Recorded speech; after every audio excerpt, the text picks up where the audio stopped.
पंचतंत्र की कहानी। राक्षस का भय। एक नगर में भद्रसेन नाम का राजा रहता था। उसकी कन्या रत्नवती बहुत रूपवती थी। उसे हर समय यही डर रहता था कि कोई राक्षस उसका अपहरण न कर ले। उसके महल के चारों ओर पहरा रहता था, फिर भी वह सदा डर से कांपती रहती थी। रात के समय उसका डर और भी बढ़ जाता था। एक रात एक राक्षस पहरेदारों की नजर बचाकर रत्नवती के घर में घुस गया।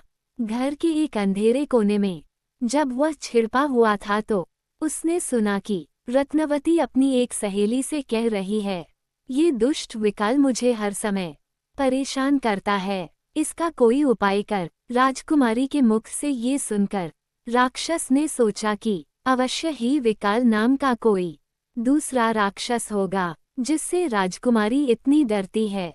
किसी तरह ये जानना चाहिए कि वह कैसा है, कितना बलशाली है। ये सोचकर वह घोड़े का रूप धारण करके अश्वशाला में जा छिपा।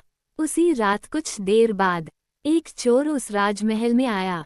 वह वहां घोड़ों की चोरी के लिए ही आया था। अश्वशाला में जाकर उसने घोड़ों की देखभाल की और अश्वरूपी राक्षस को ही सबसे सुंदर घोड़ा देखकर वह उसकी पिठ पर चढ़ गया।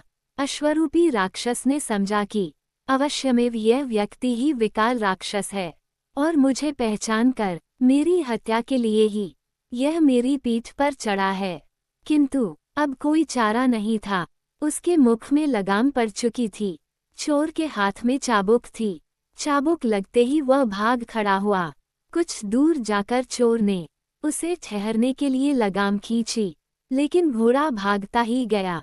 उसका वेग कम होने के स्थान पर बढ़ता ही गया। तब चोर के मन में शंका हुई, ये घोड़ा नहीं बल्कि घोड़े की सूरत में कोई राक्षस है जो मुझे मारना चाहता है।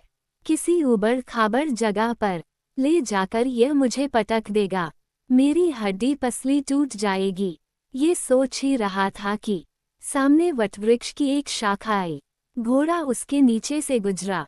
चोर ने घोड़े से बचने का उपाय देखकर शाखा को दोनों हाथों से पकड़ लिया। घोड़ा नीचे से गुजर गया।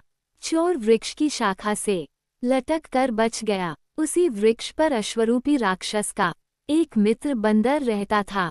उसने डर से भागते हुए अश्वरूपी राक्षस को बुलाकर कहा, मित्र, डरते क्यों हो? यह कोई राक्षस नहीं बल्कि मामूली मनुष्य है।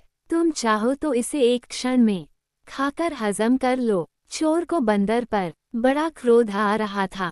बंदर उससे दूर ऊंची शाखा पर बैठा हुआ था, किंतु उसकी लंबी पूंछ चोर के मुख के सामने ही लटक रही थी। चोर ने क्रोधवश उसकी पूंछ को अपने दांतों में भींचकर चबाना शुरू कर दिया। बंदर को पीड़ा तो बहुत हुई, लेकिन मित्र राक्षस के सामने चोर की शक्ति को कम बताने के लिए वह वहां बैठा ही रहा। फिर भी उसके चेहरे पर पीड़ा की छाया साफ नजर आ रही थी।